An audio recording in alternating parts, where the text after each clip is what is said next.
Hello, everyone, and welcome into another edition of the GSMC College Football Podcast, brought to you by the GSMC Sports Network. I'm your host, as always, Tommy Brzee. It is Wednesday, October 30th around here, and we have a great show for you today. We have got to start jumping into Week 10 because there's quite a few games that I want to pick for you guys, and we'll start with that Pitt-SMU game, a huge game out there in the ACC. Definitely want to get you guys a pick for that one because got some huge CFP implications there. Then we'll get into a couple of SEC breakdowns. Georgia-Florida this upcoming weekend, the largest outdoor cocktail party, as well as A&M heading over to Columbia, South Carolina for a very interesting matchup against the Gamecocks. Then we'll get over to the CFP. We'll talk about where everyone sits, kind of break them down into tiers. Feel like we have about 20 Power 4 teams, or 21, I guess, including Notre Dame, that absolutely have a shot to make a run to the playoffs. So we'll break those down for you guys today. Then we'll get into a couple of upset alerts around Week 10 before we get into a couple of questions that I have as we head into Week 10, including the under-the-radar game of the week, because there's quite a few that are under the radar that you should definitely be on the lookout for. But before we jump in, I do want to remind you all we get tons of questions and comments throughout the show, and the best way for you all to get your question on the screen, we can have fun back and forth here, is to use that super chat. At the bottom of the chat on the Sports Network page, you can click the $, add any question, comment you'd like, and we can have fun back and forth here. Definitely want this to be interactive. About to head into a really, really busy month around the sport of college football, so definitely want you guys to be able to say as much as you want on this show. So definitely utilize that. Also, GSMCpodcast.net is up and working, does the exact same thing. So either one of those you'd like to use, please do, and we can have fun back and forth here. But let's jump into this one because it's a huge game out there in the ACC. It's one of those games that you very badly need to win. If either of these teams wants to go to the CFP, if they want to go to the ACC title, this is a must-win, no doubt about it, because I think we're finding more and more as we get closer and closer to the season, or to the end of the season at least, there's going to be a lot of SEC teams there. There's going to be a number of Big Ten teams there as long as Indiana doesn't explode or anything crazy doesn't happen out there. So we have to figure out a way for a lot of these teams to get to 11-1 to possibly 12-1 if they're going to find their way into the playoffs. So Pitt and SMU are firmly in that boat. They have to find a way to get to at least 11-1 if they're going to want a place to be at the end of the season, at least in the CFP, and they both have pretty tough games ahead of them after this game. So let's get into this one. I think this one's a huge one for Pitt in a number of different ways because you're coming off a game where you played incredibly good football. You were all over Syracuse really from the jump of that game. The defense played incredibly well, got 5 picks, 3 pick sixes. That's not going to happen on Saturday. You have to assume that it's going to take a little bit of a step back in terms of the luck factor because one pick literally fell into a Pitt player's arms when he was laying on the ground. So you have to assume that's not going to happen. On the other side, SMU gave the ball away 6 times last week. You probably have to assume that's not going to happen either. You have to assume it's going to meet somewhere in the middle. These two teams are going to find each other at some point, and it's kind of funny. It's going to be a fun kind of battle of styles here. You have Pitt, who throws the ball about 55% of the time. You have SMU, who runs the ball about 58% of the time. Now, both these defenses are well-equipped to stopping the run. They're both top 10 in run defense. They're both below 100th in the country in pass defense. So it sounds like the pass is going to be the way that you're going to want to go about business here, but the big question for SMU is in the pass game. You know, you don't have R.J. Maryland anymore. He is out for the year. The question is, who is going to step up into that void? Roderick Daniels, made a couple of huge plays last week, but didn't necessarily have consistency. He only had 2 catches. They just happened to be for about 80 yards and about 70 yards. So obviously a huge playmaker, but at the end of the day, who's going to step into that down-by-down type receiver that you very much need if you're SMU? For Pitt, they got after Kyle McCord. They had 26 pressures last week. If they can do that against Kevin Jennings, which I think will be a little bit tougher, but they should be able to do it, the question is, can you get him on the ground? Because he is going to be a nightmare if you let him out of the pocket. Even when you get pressure, he can make you hurt with his legs, and you have to make sure that you're in the right position to make all of that go away, essentially, which is a big-time task. And if Pitt can't get him on the ground, if they only get pressure but don't get sacks, it's going to be a really long day for him. And then on the other side, the Pitt pass game against the SMU backend is going to be huge to watch because the reality is Pitt's going to pass the ball. They don't necessarily they have a run game. I don't want to take anything away from Desmond Reed and all the guys they have, but at the end of the day, SMU has been very good at stopping the run. Pitt's going to have to throw the ball to win this game. Now, you're throwing into a back end that has 12 picks on the year. They're not necessarily great about not giving up yards, but they absolutely can take the ball away. So you're going to have to be careful about not necessarily giving up the ball, and Kevin Jennings and Eli Holstein are going to have to play just really good football. Can Kevin Jennings just take over this game with his legs? Could Eli Holstein just step up to the plate and play an incredible game passing the football? It'll be really, really interesting to watch. But for SMU, the chances of the ACC title and CFP berth are essentially gone if you lose this game. No doubt about that. After this, they have Boston College, Virginia, and Cal. They should be able to handle those games afterwards. So you should be able to go 11-1 if you're able to win this one. And then if you go 11-1, the chips will fall where they may. There's absolutely an ability for you to get in. If you don't get into the ACC title, I think gets a little bit more sketchy, but at the end of the day, it's still very much in good position. For Pitt, if you lose, you are staring down a game at Clemson with already a loss on your schedule. You are very likely, I don't want to say very likely, but you will not be favored in that game. Losing that game would totally knock you out of everything. And frankly, losing this one might just do that because you would be behind SMU, you'd be behind Miami and Clemson, who are undefeated in conference.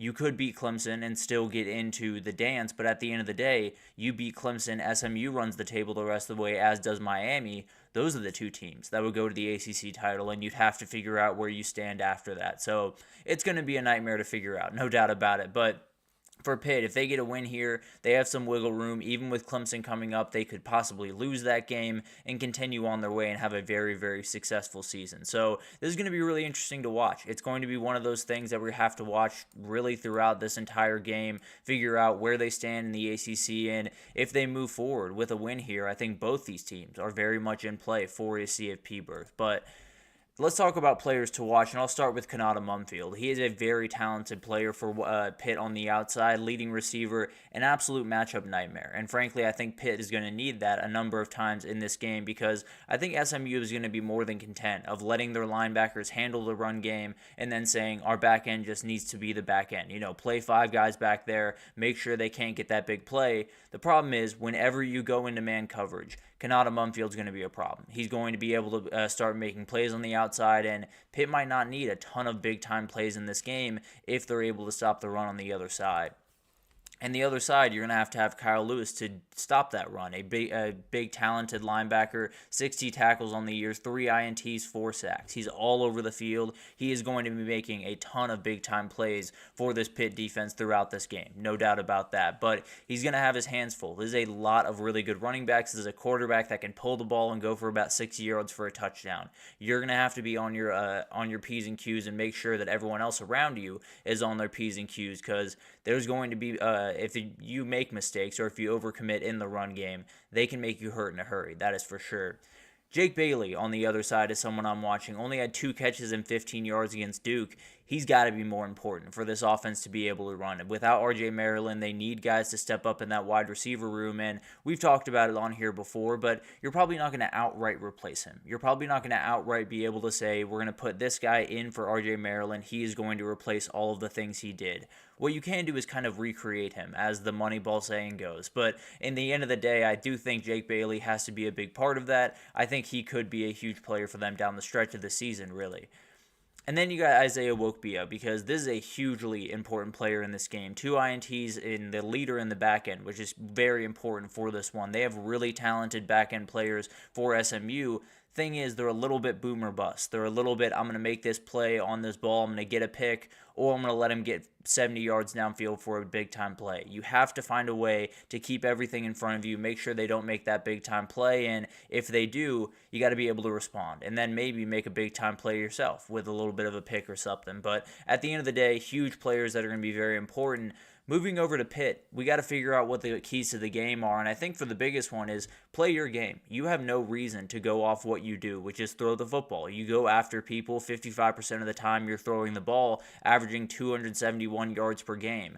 That is a very good path to victory, no doubt about that. SMU allows 255 per game. You should be able to find openings in this back end. Eli Holstein and these wide receivers should be able to take advantage of those openings, and if they can, could just be a very long day for SMU where they're just trying to play catch-up the entire time.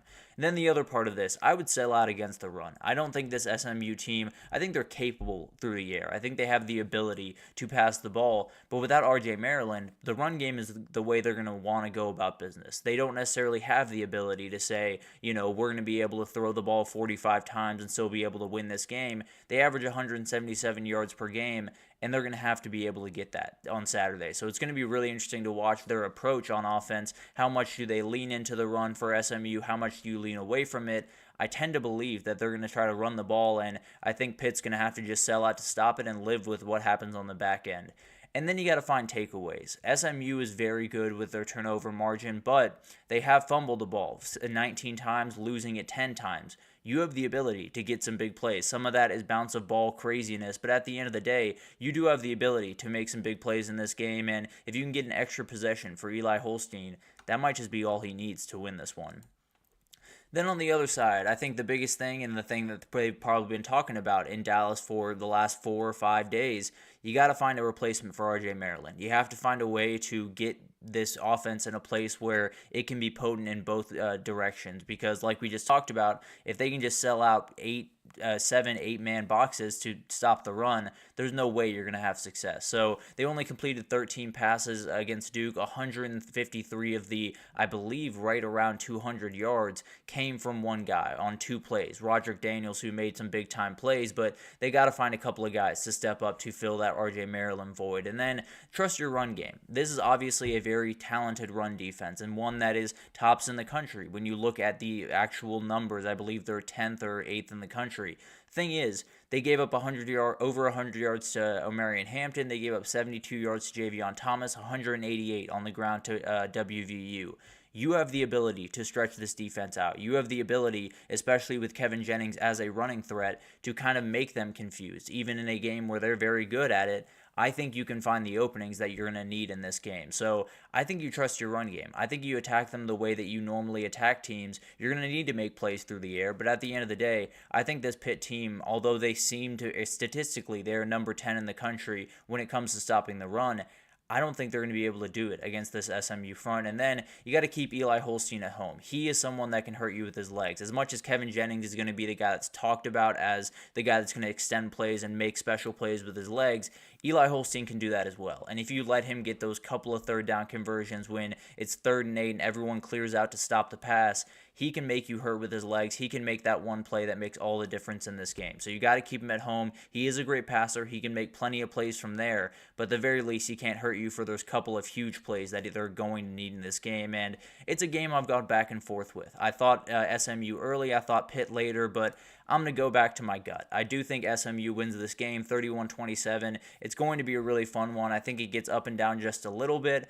I just think there's a couple of mistakes there. I think Pitt's coming off a game where everything went almost too perfectly for them, and there's going to be some type of coming back down to earth. I think SMU, just about everything went wrong, and they found a way to get through it, but I have to assume it's going to get a little bit nicer to them, and I think SMU gets a huge win, continues their CFP run, and possibly gets themselves into the ACC title game if Pitt can go on and beat Clemson. But obviously, we will continue to talk about this throughout the season, but a huge win for SMU here if they're able to get it. I do think they will. It's going to be a really, really fun one out there in Dallas, and we absolutely will break it down on Monday. But let's take our first break here, and when we come back, we got to get into a couple of SEC games. The largest outdoor cocktail party this upcoming weekend, Georgia, Florida, as well as A&M heading over to Columbia, South Carolina for just a very interesting game. But we'll break it down right after this. I feel like I'm losing my mind. Is everybody in the world blind? Please, Lord, give me a sign, a sign. I feel like I'm losing my mind. Is everybody in the world blind? Please, Lord, give me a sign, a sign. I wanna be the greatest. Everybody on the fake shit. I look around and feel like everybody is the fakest. I make this every day and I'm impatient, hoping one day I blow up from the basement. Statement, the top is so vacant. I don't hear shit that I think is amazing. Waiting for my day when I'm playing sold out shows for 1,000 faces. Hey, give me that crown, get in my way and to be put down. It ain't your place, all this my town. If I want that shit, then I'll get it right now. I'm losing it, the noose it fits. I'm losing shit, a stupid myth. You choose to live or choose to dip. You choose to fight or lose your grip and lose a gift. Oh. feel like I'm losing my mind. Is everybody in the world blind? Please, Lord, give me a sign, a sign. I feel like I'm losing my mind. Is everybody in the world blind? Alrighty, welcome back everyone. We just talked about a huge game out there in Dallas, SMU going up against Pitt, one that will definitely decide a lot over there in the ACC, and definitely one that you're going to want to be tuned into. A huge one, and definitely could set up one of these teams for a little bit of a CFP run. But let's get into a couple of SEC games. We have a huge game down there in Jacksonville, as well as one over there in Columbia, South Carolina, that could be just a little bit of a spoiler, but let's get into that first one over there in Jacksonville. The largest outdoor cocktail party is this upcoming weekend, a game that I've had the pleasure of going to. Incredible atmosphere. It is all over the place. There are fans really going at each other. It's so much fun to be in that atmosphere. I was at the game where Brock Bowers made just the most ridiculous tip play that I've ever seen in my life, but very fun atmosphere. Absolutely loved it, and it's one that Georgia has played really well in for the past little bit. I believe Kirby Smart is 6-2 in these games. He has definitely dominated since he has taken over. And the big question as you head into this, if you're Florida, they played really good football the last little bit. They're 3-1 in their last 4 games, the one loss being the overtime game to Tennessee. DJ Lagway has played really good football. He's been able to push the ball downfield. Could he possibly become a Gators legend this upcoming weekend, knock off Georgia in year one, and possibly just set them off on a very interesting end of their season? But on the other side, you have the Georgia team that is coming off a bye as well, coming off a game in Austin, Texas, where they looked like Georgia. They looked like the team that I think a lot of us expected going into the season, and a lot of us have seen in the last couple of seasons. So a very dominant team. I think we all understand that. If that's the defensive line you're getting coming forward, it's going to be a nightmare to deal with for just about everyone. The thing is, after this game is going to be plenty tough in and of itself, but then you got Ole Miss and Tennessee over the next 2 weeks. It's going to get tougher for Georgia, and they got a really tough run coming up. So this is a huge prerequisite where you just got to get this win, make sure that you have a little bit of wiggle room down the stretch. But at the end of the day, you obviously want to get this win. This game is always interesting. This game is always intense, and it could get interesting in a hurry. Florida is able to run the ball against pretty much any team in the country, and they can make those big plays through the air. So if UGA offensive woes kind of continue, this one could get interesting in a hurry. But a couple of players to watch. You got to talk about Trevor Etienne here. He is going back to the team that he played for last year. They do not like him very much. They have made that very clear through a couple of Instagram and Twitter posts. So it's going to be aggressive. He's going to get hit a little bit harder than just about everyone else on that field, and we'll see how he responds. It felt like he kind of found something in Austin a couple of weeks ago. Can he continue that on Saturday? And then you got the man that scares just about everyone. You have a freshman quarterback on the other side for Florida walking into an environment that he has never been in. If you put Jalen Walker on the other side, he is going to get a little scared. I'm just being totally honest. I think that's human nature when you see someone like Jalen Walker on the other side of the line of scrimmage. But at the end of the day, he is a hugely impactful player. He's someone that you're probably going to unload a lot of these very talented edge rushers on this young quarterback and then just make him respond. And this is going to be one of those guys. Him and Mykel Williams could just end this game very early if they're able to get after the young kid very early, because that could just mean he totally unravels. But on the Florida side, Jaden Ball has got to continue being huge because Montrell Johnson, I believe, is going to be back in this game. It still feels like it's a little bit up in the air, but at the end of the day, Jaden Ball is going to have to be able to carry a load in this game. He had 5 touchdowns against Kentucky, very talented player, but regardless of if Montrell Johnson is back or not, he is going to be carrying a load, a freshman in a very tough game against a very tough team. Is he up for the challenge? And he's pretty much got to be up for the challenge, frankly, if they're going to be able to win this game. And then you got Triquez Bridges, a very talented player in that Florida defense, had 11 tackles and a pick against Kentucky. He's one of those guys that really puts a lot of things together for that defense, especially on that back end. He's someone that could possibly get a couple of mistakes from Carson Beck, could possibly put them in some tough situations and give the young kid a couple of short fields, which frankly they just outright need in this game if they're going to be able to get it done. And a couple of keys to this game. I think the run game battle is going to be fascinating to watch, whether Montrell Johnson is on the field or not. And I think he probably will be. I think this is going to be a game that's really hard to keep him off the field for. But Jaden Ball and Montrell Johnson against a top 20 run defense, going to be really fun to watch. And then Georgia, it felt like they kind of found something against Texas. It wasn't necessarily pretty. The numbers weren't great, and Texas' run defense is very good. But you found 87 yards for Trevor Etienne, I believe, on only 9 or 10 carries. You have the ability to kind of up that load just a little bit more in this game, possibly get a little bit more push with Jared Wilson being a little bit more healthy. Maybe Tate Ratledge is back. I would be a little bit surprised, but he seemed like he was gearing up in that Texas game, so maybe he's back, and then you're really off running with the run game if you're Georgia. And then you got to get DJ Lagway comfortable. This is going to be different for him. He's played in a lot of really tough atmospheres. I mean, even playing in front of the Swamp is plenty intimidating in and of itself. This is going to be totally different because everything changes in a second in that building. You could have 1 second where you're getting tons of cheers from your fans and tons of boos from the other side, and then it flips in a second if you make one mistake. He has to be able to keep his head about him. He has to be able to stay within himself because he starts making a couple of mistakes. This Georgia team will take over and not look back. That's just the reality of the way they play. So DJ's got to get comfortable early, got to make a couple of passes, and if he doesn't, it could get ugly, no doubt. And then can Florida force turnovers? Because it's been a problem for Carson Beck in this year. He's had multiple 3 interception games against Alabama and Texas. Florida has the ability to get a couple of extra possessions for this young quarterback, and they're going to need to do it at some point in this game if they're going to be able to get this one done. I think that line of 17 is just a little bit too long, but not too long. Not aggressively too long. I think Georgia has the ability to win this game. I do think they're going to win it by about 2 scores. I think Florida's a good team. I also think there is still some flaws there, and I think Georgia is looking like a well-oiled machine right now. So I'm not going to pick against them right now. I think they're rolling, and I think they're going to be an absolute nightmare to deal with the rest of the way. This is just one of the stepping stones on that way. So Georgia gets a big-time win again in Gainesville and sets themselves up for a very interesting 2-week run against Ole Miss and Tennessee. And then we got to move over to this one because we're about to do upset alerts in a couple of segments here. This would be on it if I wasn't doing a full breakdown because this one is going to get interesting. And A&M just came off a remarkable game that launched him to the very top of the college football world. There's so many people talking about him. They're sitting alone at the top of the biggest conference in the country. There's so many things going right for A&M.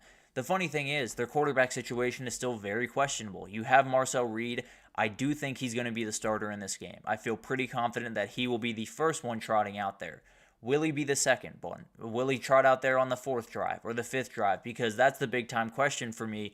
How do they approach this going forward? Is it just Marcel Reed's team now and they go fully in that direction? Is it if Marcel Reed starts to make a couple of mistakes, they go back to Connor Wegman? Is it fully just matchup based? There's so many different ways that they can go about this, and frankly, there is a number of different ways that they can go about this and still win games up until that Texas game at the end of the year. You're going to have to figure out at some point who your quarterback is and how you want to move forward with that guy because you can't go into a game against a top 10 team like Texas and expect to win it with a weird quarterback situation. So this will go a long way to kind of figuring that out. Is it going to be Marcel Reed the whole way? Is Connor Wegman going to be right there in the wings waiting just to take that job right back? It's going to be really interesting to watch, but this is definitely a very interesting spot for them. A&M, if they were able to get this win, I think it fully sets themselves up for a showdown against Texas in College Station at the end of the year, being a 10-2 team. So a lot of things could go right in this game for A&M.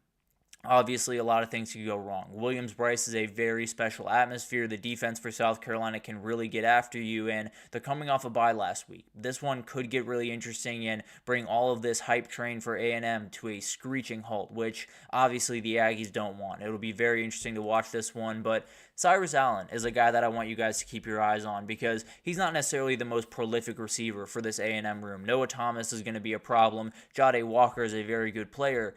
I think you're going to need speed in this game. I think there's so many different things that A&M can do offensively, and they can hurt you in so many different ways. If you're going to find a pass game, especially with Marcel Reed at quarterback, it has to, I don't want to say it has to be spoon-fed. He can make those big plays over the down the field, but he does need to have a couple of plays where it's just get the ball out on the perimeter, let that guy make a play. I think he's more than capable of doing that, but you're going to have a couple of guys to do that. I think Cyrus Allen is one that you get the ball in his hands 5 yards or closer to the line of scrimmage, he can turn it into 25 yards, 30 yards downfield. So not necessarily a player that's gotten too much involved early on, but I do think he's going to be very important down the stretch. And I also think Jabri Barber is another guy to watch in that position. Very much need that speed on the outside. And then another guy to watch, Torian York is huge in this game. He's the leader of this defense. He is the green dot guy. He is the guy that gets everyone in line. And you're playing a quarterback in Lenoris Sellers that can make pretty much any defense in the country confused, because he is so good at running that mesh concept. He's so good at getting out on the edge once they've had it. And frankly, he's very physical. He can really hurt a guy if he's out in space and just one-on-one with the DB. That DB is probably not having a really great time on that day. So Torian York's going to have to make some big-time plays in this game, and if he can't, then South Carolina very well could get this offense going pretty well. On the other side, I think Josh Simon is huge in this game. This A&M defensive line is going to get after you. There is no two ways about that. There's going to be so many things that they're going to have to deal with on the front as an offensive line. Best way to deal with that is get a tight end an extra blocker possibly, or he chips and then goes out for a route, you hit him, and then he makes plays. This is a uber athletic guy. This is one of the more athletic tight ends in the entire country. He is someone that can make them hurt after the catch, and they're going to have to get the ball to him pretty quickly because this A&M defensive line is no joke. And then we got to talk about Kyle Kennard. If you're talking about a South Carolina game, you got to talk about this guy. And frankly, I think even more so, when you have Marcel Reed as a real option in this game, Kyle Kennard getting upfield and not necessarily overcommitting to the pass game or overcommitting to the pass rush, making sure that he stays at least in phase with the offensive lineman, make sure that he doesn't give up any type of contain for this quarterback. And then when they run that mesh concept, when they run those read options and all of those different things, he's got to be very disciplined. He's going to be the guy that's going to have to make a lot of these tackles where Marcel Reed has a chance to get out on the edge, and then it's Kyle Kennard taking him down. But if it's not, then it might be Marcel Reed going 80 yards for a touchdown. So a hugely important player, not only in the pass rush game, but in the run defense, going to be massive, along with Dylan Stewart on the other side. And then keys to this game, we talked about it a second ago, the pass rush is going to be huge. Both these defensive lines are some of the best in the entire country. They have, A&M has 19 sacks on the year, South Carolina 28. They can get after the quarterback. Now the thing about it is, you have two quarterbacks that are very mobile, and if they get out of the pocket, they're going to be problems for you. So can you get them on the ground? It's not only about causing pressure. That obviously does help with two quarterbacks that aren't necessarily elite throwers of the football. That obviously is going to help, but you got to get these guys on the ground. If you can't do that, then it's going to be a very long day for your defense. And then A&M's quarterback situation. How does this work? Is it Marcel Reed and Marcel Reed until you die? Is it Marcel Reed until he has a little bit of a mistake and then it's Connor Wegman? Is it Connor Wegman? Do they just go right back to the other guy as the starter in this game? I do think it'll be Marcel Reed starting. I don't think the leash is going to be super long. So it's going to be really interesting to watch that. If they're able to get after him a couple of times, that run game doesn't get going the way that you thought, and you think maybe we need a little bit more downfield passing game. Maybe they go right back to Connor Wegman. It's going to be fascinating to watch and could very well be the difference in this game. And then it's William Bryce at night. We have to talk about it. They've only had one true night game this entire year. It was against Akron. I promise you, this fan base is itching to get in that building on Saturday. They are waiting for this moment, and they can absolutely step up to the plate. This is such a special atmosphere. There are so many different fans that are incredibly passionate about this team, and I think they can get this one done. They have been talking plenty of trash on Twitter, and I think they're a team that absolutely has the ability to do it, and I think they're going to do it. I'm going to take the trap. I know there's a lot of people out there picking South Carolina. I know that that's being a popular pick around the college football world.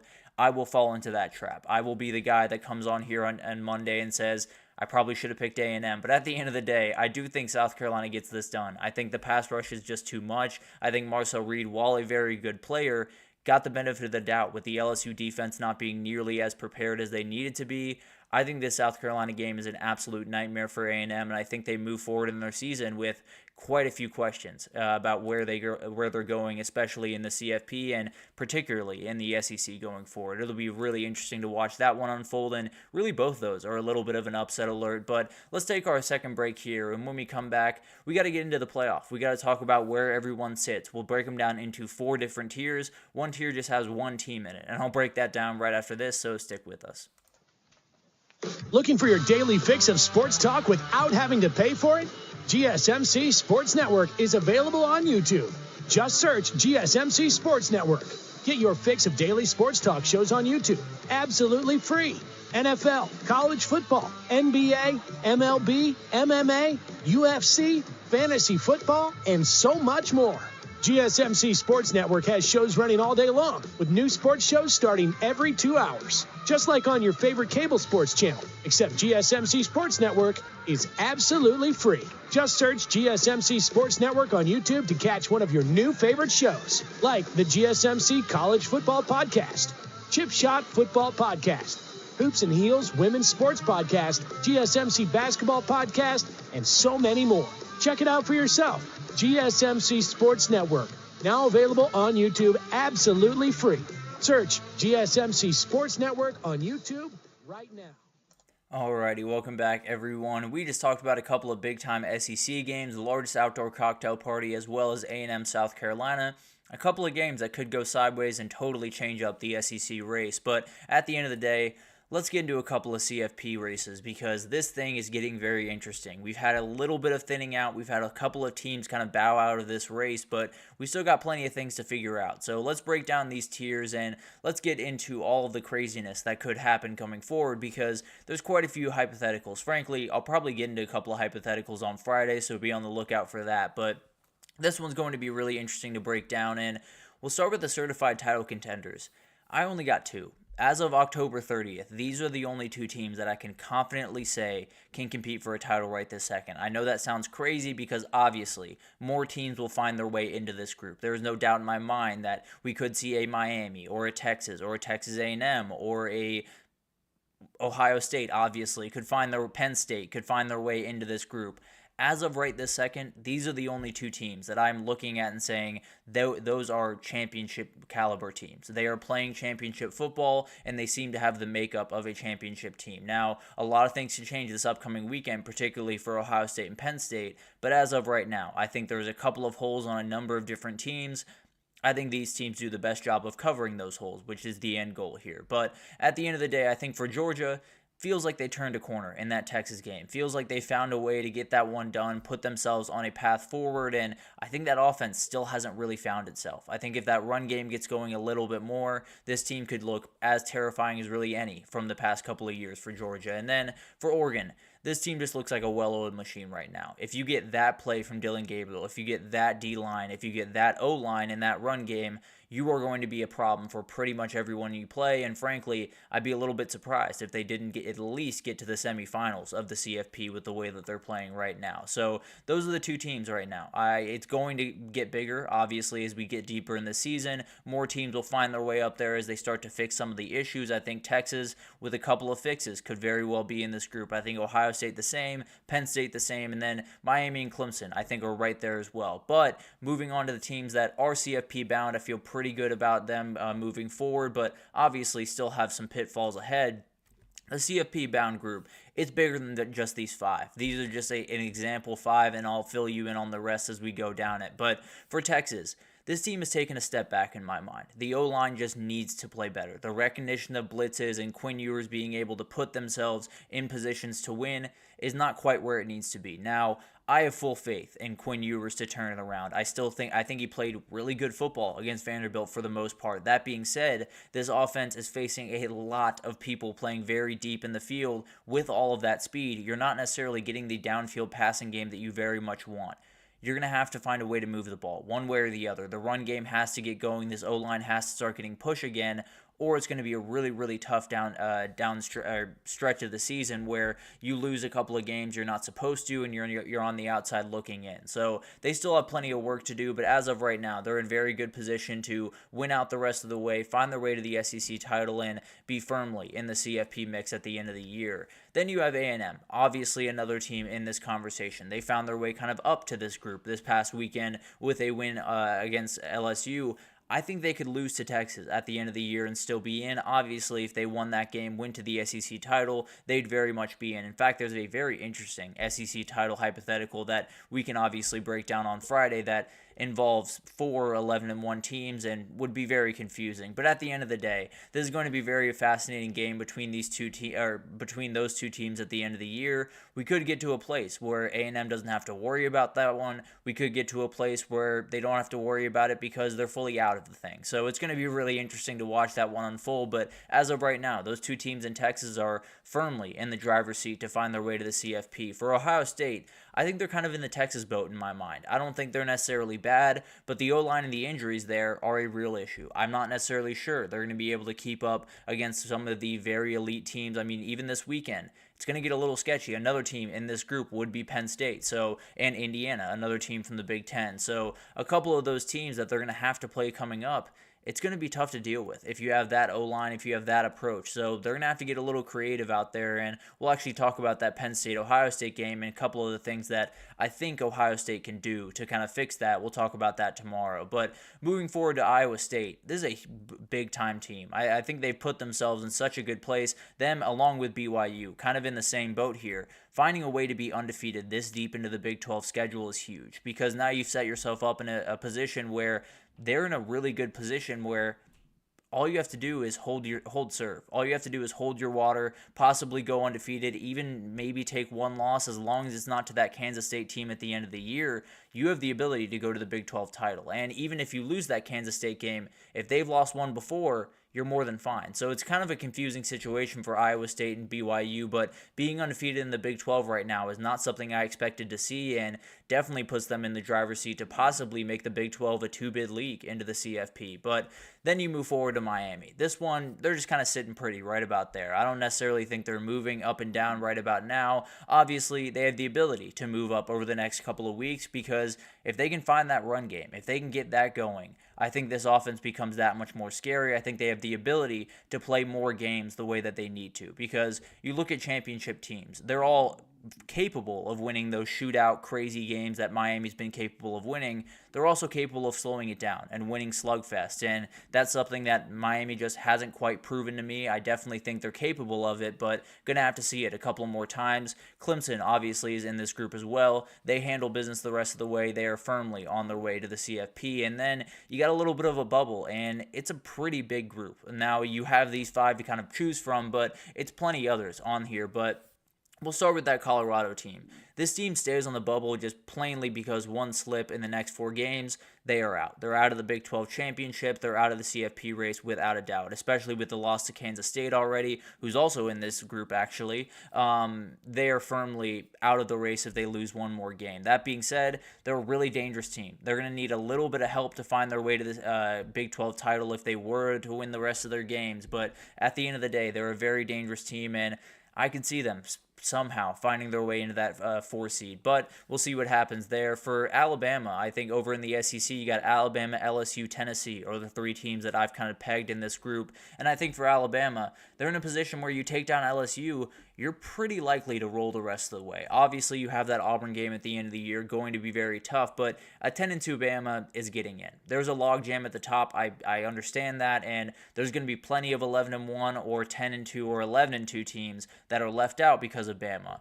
It doesn't matter. Bama's getting in if they're 10-2. I can absolutely promise you that. LSU, the exact same thing. So the winner of that game, if they run the table the rest of the way, you can expect to see them in that 12-team playoff. For Tennessee, it's really just about that Georgia game. You win it, you're almost definitely in. You lose it, then you're probably in the same boat as Alabama, and you beat Alabama. So maybe you get the nod over them. It's going to be a nightmare in the SEC, is basically what I'm trying to say. Figuring that out is going to be a nightmare, and we'll see how they do it. But it could be a lot of SEC teams in there at the end of the day, but we'll deal with that later. Pitt is another team to watch here. They're really only on the bubble. They're undefeated. They're playing incredibly good football. The only reason they're on the bubble is they're underdogs by more than a touchdown this upcoming weekend against SMU, and then they got Clemson still on the schedule. They have every ability to go 10-2 this year, have a very good year, but be firmly on the outside of the CFP looking in. So there's going to be something interesting to watch. I think SMU's right in this place as well. You know, you win that Pitt game this upcoming weekend,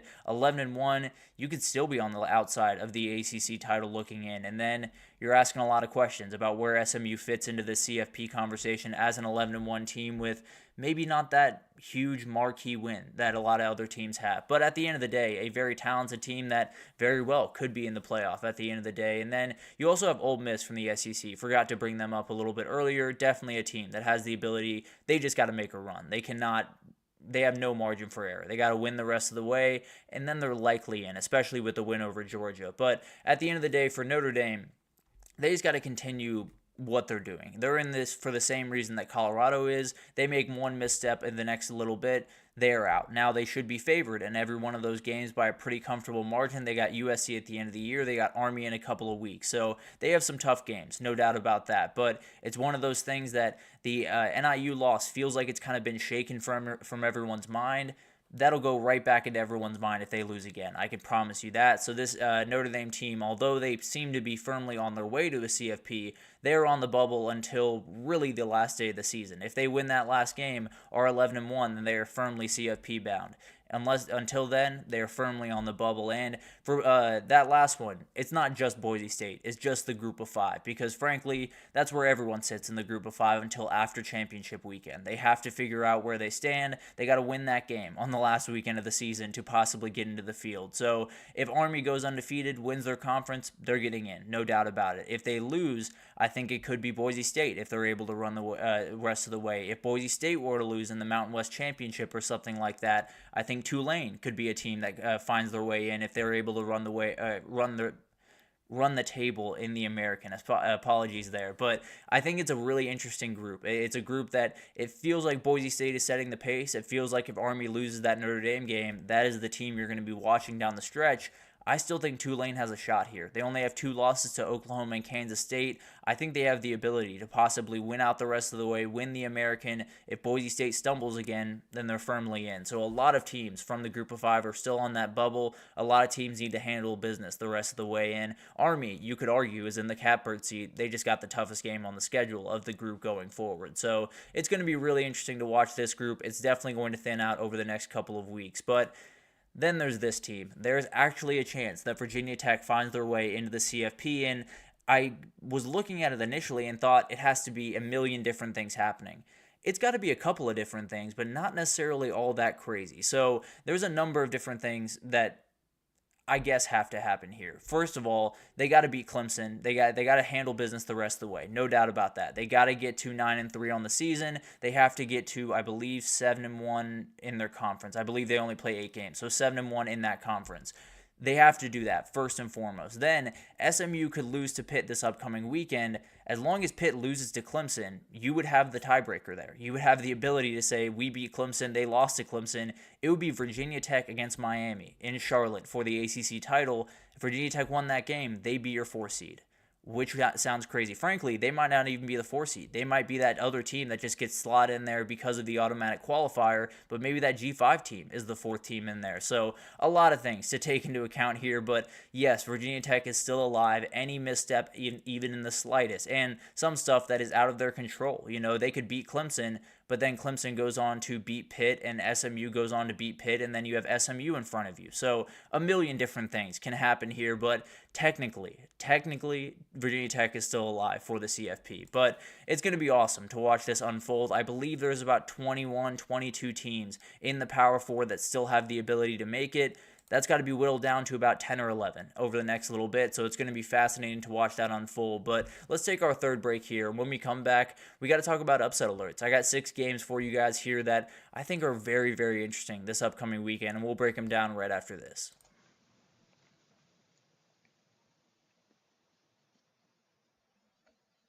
For the best and latest podcasts available anywhere, go to the podcast app on your cell phone and type in GSMC to access free content-rich podcasts on health and wellness, book reviews, sports, entertainment, relationships, social media, movies, technology, finance, and even weird news. Subscribe and download the GSMC Podcast Network's family of shows, available everywhere podcasts are found. Alrighty, welcome back, everyone. We just talked about some of these college football playoff tiers. Very, very hard to get a beat on where everyone sits right about now, but I only have 2 real title contenders in Oregon and Georgia right this second. Obviously, that will change over the next couple of weeks, but definitely something to watch, and we will break it down probably in about 2 weeks now. We'll see how much it's thinned out, see how many teams are on the bubble, and see how many teams are firmly in the CFP going forward after about 2 weeks, but let's get into a couple of upset alerts because this week 10 is a little bit quiet. It's one of those weeks where you don't necessarily have all the teams playing. You have quite a few teams on a bye. I know LSU and Texas being the main among them, but plenty of other teams that are in action this upcoming weekend, including Boise State. And I wanted to talk about this game for the upset alert. I know that line is 23.5. I know that sounds a little bit crazy that I'm putting this out there, but this is a good SDSU team. This is a team that has not necessarily gotten a ton of respect around the country because they really struggled out of conference. They did not play very good football. They also played a very tough schedule out of conference. So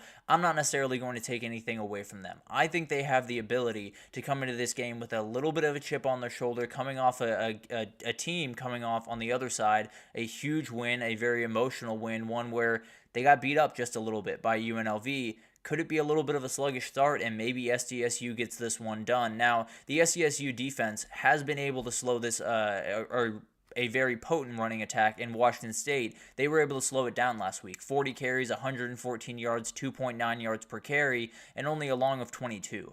If that's what you're getting against Boise State, that's about as good as you can possibly do. Frankly, it's incredibly hard to stop Ashton Jeanty. It'll be much harder than it was to stop that Washington State attack. But that being said, we have seen that San Diego State can get this done. We have seen that they have the ability to sell out and stop the run and then live with what happens on the back end. That's probably the way that they're going to approach this game. For this to happen, they also need to find the run game. They have not been able to really do that this year. So they have to be able to kind of manufacture that one way or the other if they're going to be able to get this one done, because giving the ball to Ashton Jeanty as many times as he wants it is never going to be a way that you're going to win a game. And then you got to get some turnovers. You got to get a slow start from Boise State. This is one that it's more about, could Boise State hand SDSU this game by not necessarily running the ball that well, by giving the ball away a couple of times, by allowing the San Diego State running attack to get going. I don't necessarily think it's about can SDSU just go out there and straight up win the game. So I'm going to lean towards this is not necessarily going to happen. Probably a 1 out of 5, maybe a 2 out of 5 on the upset scale. I think it's one worth watching on that Friday night. Obviously worth watching whenever Jeanty's on the field, but at the end of the day, against a team that is a little bit more stout up front, it's definitely worth your time on a Friday night. But then we'll get into Duke-Miami, because Miami finds themselves right back on the upset alert segment, and this is a very interesting one, because this is a Duke team that is in no way cool, in no way sexy, in no way awesome. They do not necessarily score a ton of points. They win some very, very ugly games early on in the season and have started to skid. So it's not necessarily like I'm sitting here saying Duke has the ability to go punch for punch with Miami. They're going to need a couple of things to happen, but this Miami team is coming off a game where they were able to run the ball, where they were able to get that comfortable win that they've been looking for quite some time. Thing is, this Duke run defense is very, very good. They have every ability to kind of slow down that part of what Miami is, and then in the back end, they have the ability to slow down the passing attack. Obviously, it's going to be a lot harder than some of the passing attacks they've faced coming forward, but they're giving up a little under 200 yards per game through the air, 9 picks, and they're coming off a game where they forced 6 turnovers against SMU. Obviously, you got to turn those turnovers into points, but at the end of the day, if you're able to get a couple of mistakes from Cam Ward, this thing could get really interesting. And also for Miami, just because you got that big win last week doesn't mean some of the issues are fixed. Doesn't mean you're not going to have to rely on Cam Ward to be a superhero against some of these more stout defensive teams. It'll be interesting to watch. I think this game could get ugly. I think this game could get a little bit kind of just the way Duke wants it, which is ugly, nasty, and kind of down to the wire in terms of they run the football, they find a way to keep the ball out of Cam Ward's hands. Thing is, Miami's just got way too much talent. They're going to be able to run deep. They're going to be able to make a couple of plays. And this Duke team, I think, is just going to be reeling from that weird 5-0 start that we saw. So maybe a 2 out of 5. I think Duke has a toughness to stay in this game, but I don't think Miami's really in too much danger to lose this one this upcoming weekend. But moving forward to Kansas State, Houston, this one's going to be fascinating. It's going to be really, really interesting to watch this one unfold. I apologize. The line is wrong there. I didn't adjust that one, but it's Kansas State minus 13.5. Not 23.5, obviously, but this is a very interesting game. Kansas State was barely got out of a game against Kansas this past weekend. It was very, very ugly. And then you look at Houston, they're going to have to be able to defend the run. They're kind of middle of the road right now, sitting at 52nd in the country, giving up about 140 yards per game. And that's one of those things where you haven't faced the Kansas State running attack, so you're probably going to give up more than 140 yards in this game. But at the end of the day, I think Kansas State playing on the road is a little bit tough here. I think if they were able to kind of stay at home, be able to get their minds right, get ready for this game, they'd be in a much better position. But this is a Houston team coming off a huge win over Utah. Could it be that they're just a little bit more hyped up? They're at home. They have the ability to lean on that just a little bit, and maybe they make some plays here. It's a team that I don't necessarily love all that much, but it's going to be really, really interesting. The thing about this is, as much as I think Houston has the ability to sneak in, as much as I think Willie Fritz has the ability to confuse this defense just enough, and this offense could get bogged down just a little bit by Houston, I also think Kansas State has their back up against the wall. I think they understand they have to get to that Iowa State matchup with only one loss on their schedule. I think the energy dynamics are interesting with Kansas State just barely getting out of a Kansas game, Houston coming off a huge win, but I don't necessarily think this one's a huge one. I think probably a 2 out of 5, definitely one worth watching, but if Kansas State doesn't make a ton of mistakes, they should be able to win this game.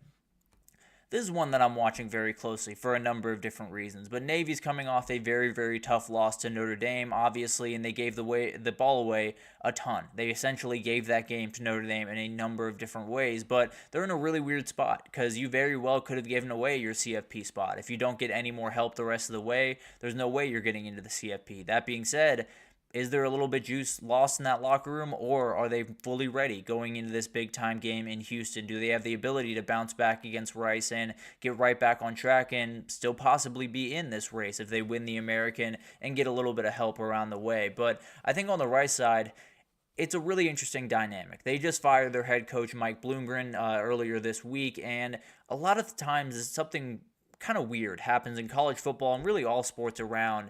When a coach firing happens, it tends to kind of fire up the team. They get this feeling that they let the coach down, that they did something to put the coach in this position, and they want to go out there and prove that they are capable. They want to prove that they can, rise to the challenge that they hadn't been for the first part of that coach's tenure. So maybe that's what happens here. Maybe Rice has the ability to kind of get after them and kind of create problems just from an energy perspective, because Navy's coming off a game that likely knocked them out of the CFP race. Rice is coming off a game where they got their coach fired. Maybe there's a little bit of juice in that locker room to prove everyone wrong. Now, the issue with this is Rice cannot stop the run. They are 95th in the country. They give up 177 yards per game, and it's almost definitely going to be more than 177 yards per game in this one. I think this one's really fun to think about. I do think there could be a little bit of a bounce back from Rice, and this one could be tied or even there in the lead at halftime possibly.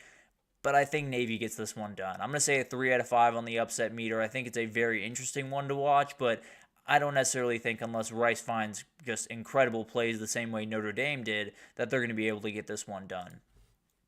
And then we got this one. Texas Tech, Iowa State is a very, very interesting one. Frankly, that Kansas State game, they're going to be watching this one fairly closely because this is a funny game. Texas Tech has pretty much been knocked out of the Big 12 contention with their last 2 losses, and now they're in a kind of weird spot moving forward. For Iowa State, full steam ahead to the Big 12 title, and it does look like Texas Tech is going to go back to Baron Morton as the starter, so definitely something to watch there. Will Hammond played some good football, but is a young player. Going up against this defense would be a lot for him. Definitely will be something to watch, but for me, the quarterbacks have very little to do with this. If they're going to be able to get this one, if Texas Tech is able to get this win, it's going to be Taj Brooks leading the way. It's going to be him dominating on the ground. Iowa State not being able to have an answer because they gave up over 300 yards to UCF a couple of weeks ago on the ground.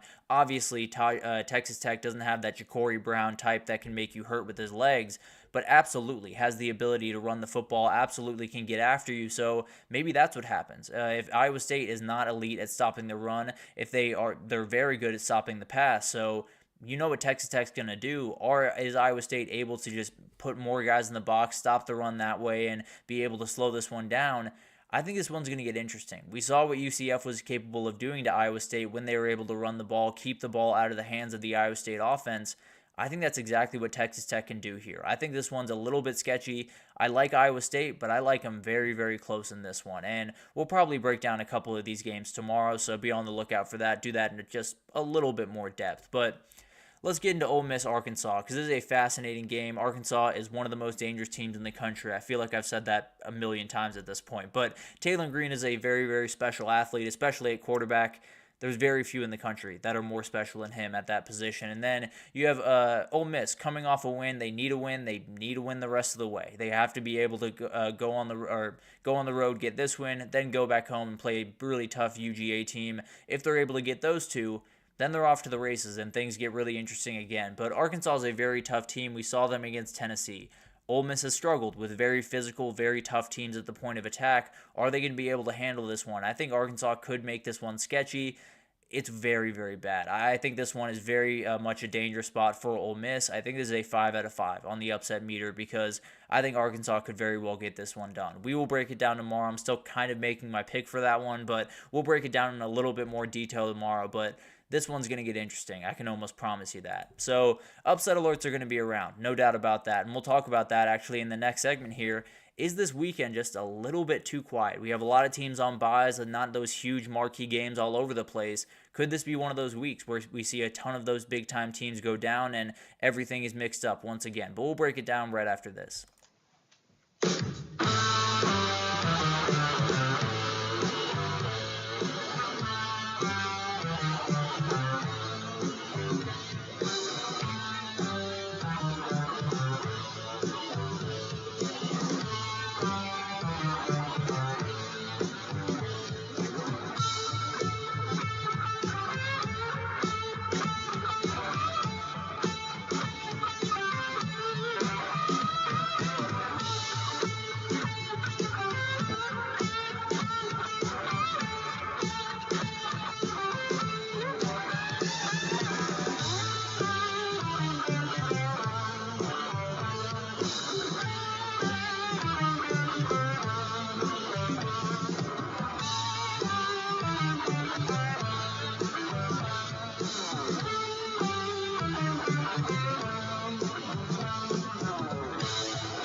Alrighty, welcome back everyone. We just talked about some of the upset alerts all around the country. Definitely some big time teams that still have some CFP hopes that could go down this upcoming weekend and put their season in a very, very weird place going forward. But let's get into a couple of questions as we head into week 10 because there's definitely going to be a very interesting week ahead of us. There's a lot of different games, and the biggest question I have is this weekend just a little bit too quiet? You have that big-time game over there in College Station. You have the game down in Dallas that I think is going to be really awesome.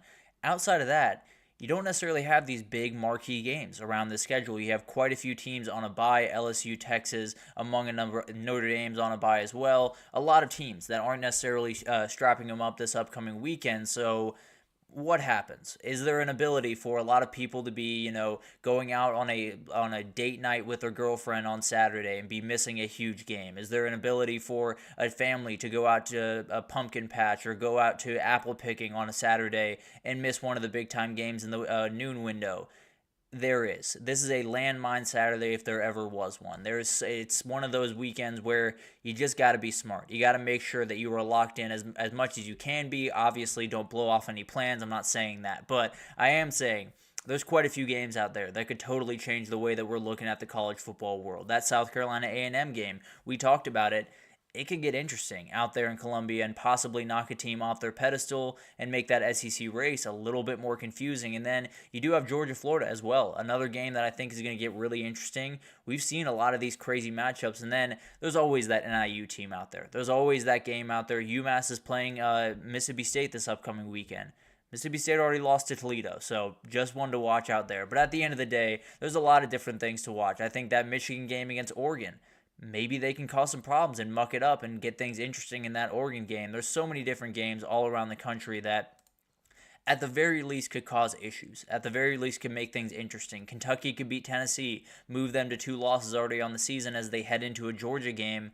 Things would get interesting in a hurry over there. There are so many different things that could happen this upcoming weekend to just make things a little bit sketchy in this college football world. Maybe it'll help us out a little bit. Maybe it'll give us some answers. But at the end of the day, I think we know anything about 2024.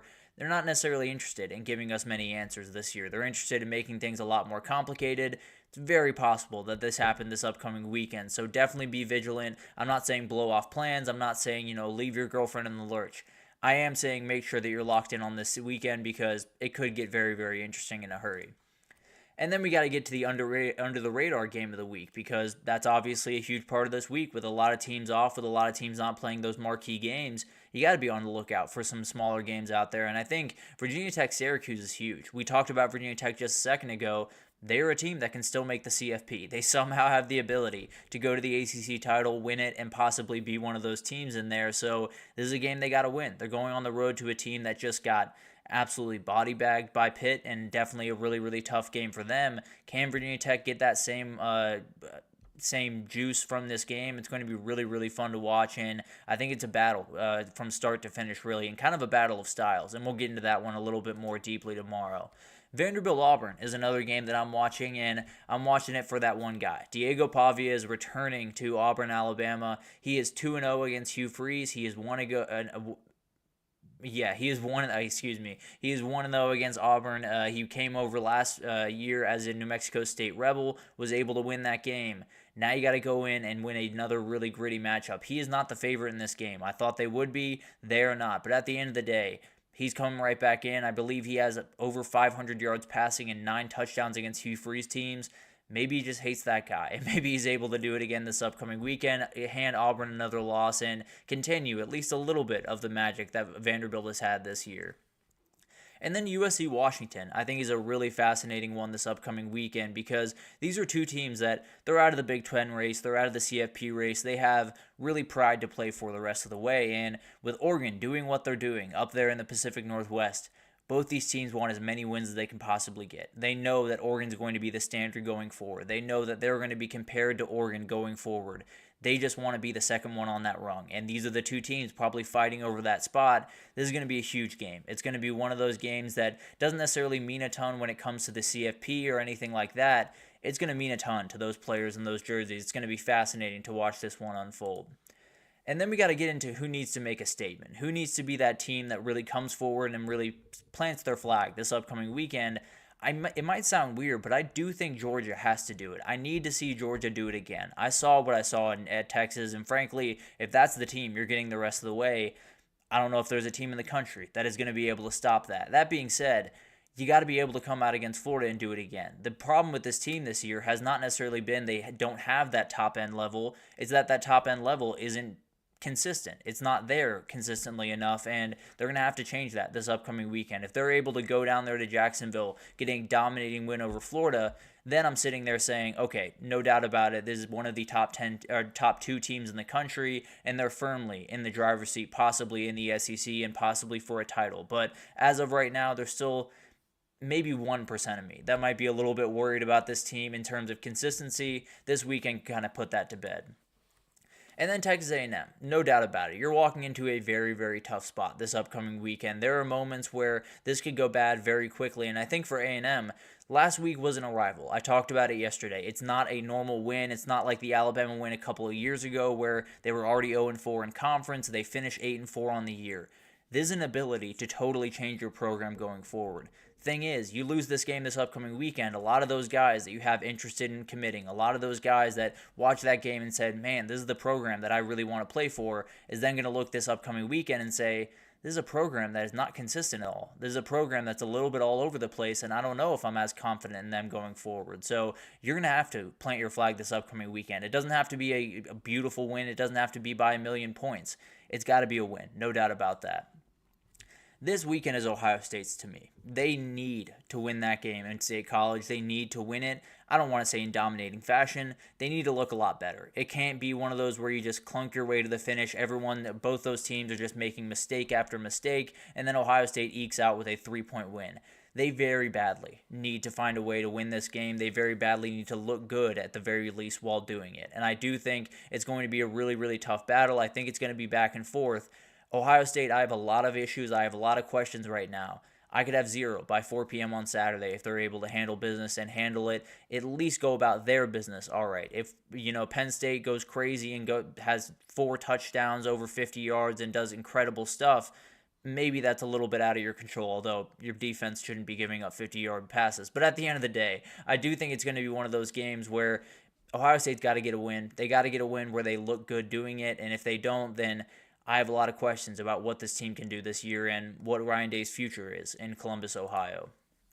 Moving forward to the Group of 5 game of the week, there's quite a few. Now, the Group of 5 as a whole, not necessarily playing those marquee games this upcoming weekend, but USF-FAU is a very interesting one. Obviously, those two South Florida teams, they're going to get after each other just a little bit, and I think this is one of those matchups that it's not necessarily going to affect the American race. It's not necessarily going to be a huge one when we talk about the CFP. It is going to be a really fun one. Two teams that really want to get after each other, two teams that want to win this matchup about as bad as really any other one on their schedule. So it's going to be really fun to watch that one, and I think there's a couple of playmakers on both sides that make that really, really fun. Then we got Hawaii-Fresno State. This is a very interesting game in the Mountain West because Fresno State just got themselves back into the fight. I think they still need a couple of things to go their way down the stretch to find their way into that Mountain West championship, but at the end of the day, Hawaii is a really interesting team. They're a team that is coming off a game. Braden Strager, their starting quarterback, had 4 rushing touchdowns in this game. I think he had 4 coming into the game in his entire career. So I don't know what happened there, but at the end of the day, they were able to get the win over Utah State, and now they move forward to a very interesting game this upcoming weekend. Whoever wins this one, especially Fresno State, but Hawaii absolutely can get back into the conversation, I think is going to be a huge one in the Mountain West down the stretch. And then Memphis UTSA takes the cake for me, and it's really just one word. You're going to get points in this game. There's going to be points all over the place. I cannot wait for this game. The defense have really struggled this year, especially UTSA in the second half of that game last week against Tulsa. It was downright ugly. But this could be a game that's decided in the 40s like last game against Tulsa. So it'll be really interesting to watch this one. I think at the very least, this one will get fun in a hurry.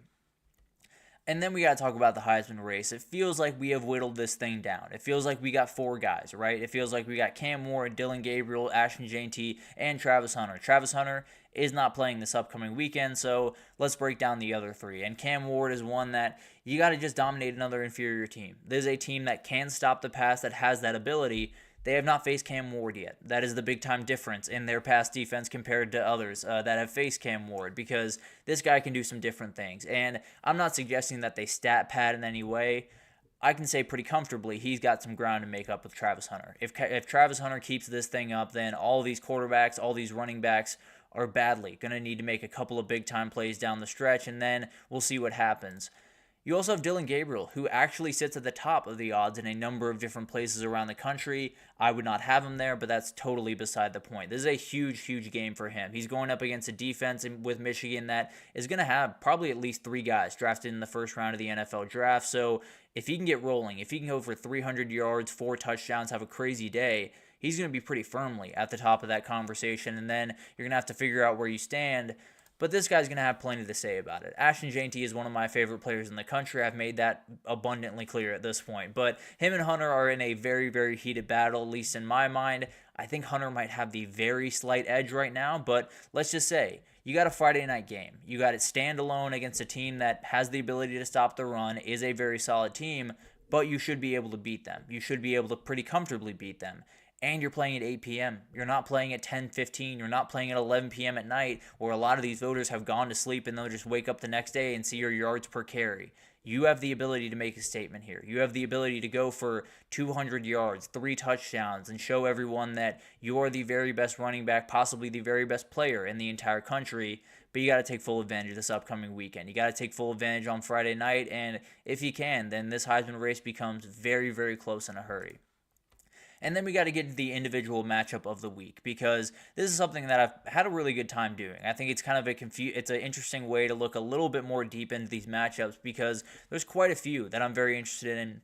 The biggest one is the South Carolina defense, and really their defensive coordinator, against A&M's quarterback situation. How do you approach this game if you're South Carolina's D coordinator? Because I don't know which quarterback's going to be out there to start the game. I don't know which quarterback's going to be out there to start the first quarter or the second or the third or the fourth. I don't know where these guys are going to play. I don't know how they're going to use them. I don't know if it's going to be 2 quarterback approach. There's a million different things to worry about if you're South Carolina. How they approach this game, how they attack this team, and how different it looks comparative to the quarterback that's in is going to be really interesting to watch, and it's going to be a load for these guys to deal with over the next couple of days. And then you got SMU against the Pitt SMU's run game, or SMU's offense really in general, against the Pitt defense, because you have a really, really elite running backs. On the side of SMU, you have a quarterback that absolutely can make you hurt with his legs, and then the Pitt front seven has some dudes, especially at linebacker. They got plenty of guys that can make some big-time plays, including Brandon George, who made a huge play in that Syracuse game where the ball just kind of fell into his hands. But at the end of the day, I do think it's going to be a huge matchup. If they're able to stop that running attack in particular, things get interesting in a hurry in that game. Then you got Chip Kelly against this Penn State defense. He's going to have his hands full, and he doesn't necessarily have the offensive line to sit back there and say, you guys go handle your business, go be able to push him around, we'll run the ball to a win.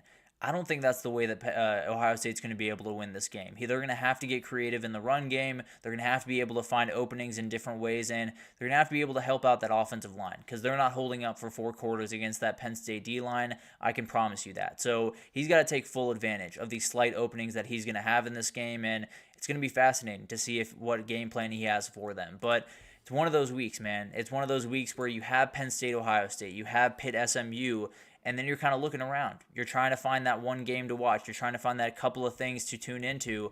I promise there's going to be something to tune into. There's going to be some upset going on. There's going to be some team that's playing better than you thought. There's going to be some team that's just totally giving up on their season, totally losing their season in front of our eyes. So definitely something to watch out for this upcoming weekend. We will be back tomorrow to break down the big-time one this upcoming weekend with Ohio State, Penn State. But thank you so much for tuning into the GSMC podcast.